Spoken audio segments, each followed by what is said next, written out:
Are you starting a new job from being a student? Then stay tuned to learn the tips to thrive in your new job without feeling overwhelmed or ill-prepared. Be sure to stay tuned until the end of the video because the last tip will be surprising. Did you know that according to a survey, 17% of employees leave their job between the first week and the third month of a new job? 50% of employees voluntarily leave in the first 2 years of employment. Part of this problem is attributed to misaligned expectations of the new job, unclear roles and responsibilities, an inadequate onboarding system for new hires, a mismatch between the employee, team members, or the manager. I've been exposed to lots of different people coming from student mode to career mode, and I'm going to share with you the top 6 tips to go from student mode to career mode in the best way. Embrace the new way of working. It can be overwhelming coming into a new environment with new people and new ways of working. However, if we're more mindful of being open to that change, we'll have a better time in embracing the new way of working. In college, we had a teacher. At work, we don't have a teacher guiding us through every step of our journey. We have a manager who probably manages other people in the team and may not have the time to give us daily guidance like how a teacher did in college. At work, we must embrace a more independent way of working. If we're working in a remote setting, personalized contact is also further limited. If we have other employees in the team, they will surely be a helpful resource, especially when you're still finding your feet in your role. They will also be able to connect with you because, as Jack Butcher said, everyone we admired was once a beginner. However, the onus will remain on you to be a self-starter and take the initiative to develop the necessary knowledge and skills to deliver your job responsibilities effectively. With this in mind, if you embrace a new working culture, you'll be able to adapt and settle in your role faster.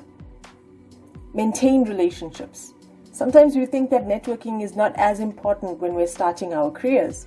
We tend to say, I'll network when I'm ready for more senior positions.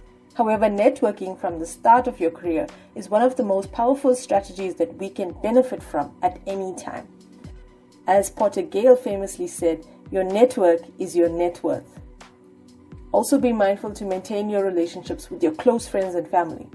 Sometimes when we start something new, it consumes our energy and we tend to neglect other aspects of our life.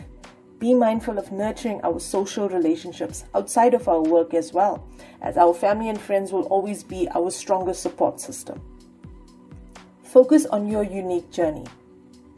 When we're starting our new job and we start socializing with people around us, especially our friends, or seeing their posts on social media, it's easy to start comparing our life to theirs, even though the variables may be different. Our friends may be in a different industry or maybe working in a different place.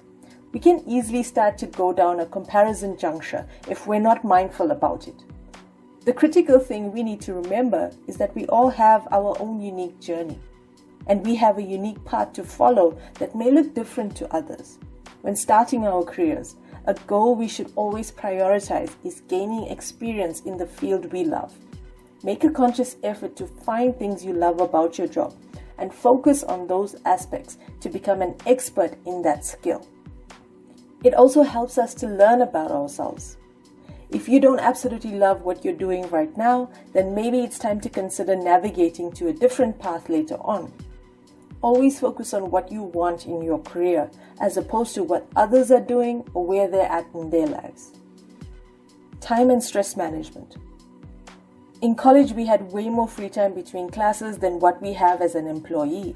As we become more employable and competent at what we do, we must be mindful of how stress can impact us negatively if we don't manage it effectively. A quick hack to manage time and stress is to prepare thoroughly before any meeting or any presentation.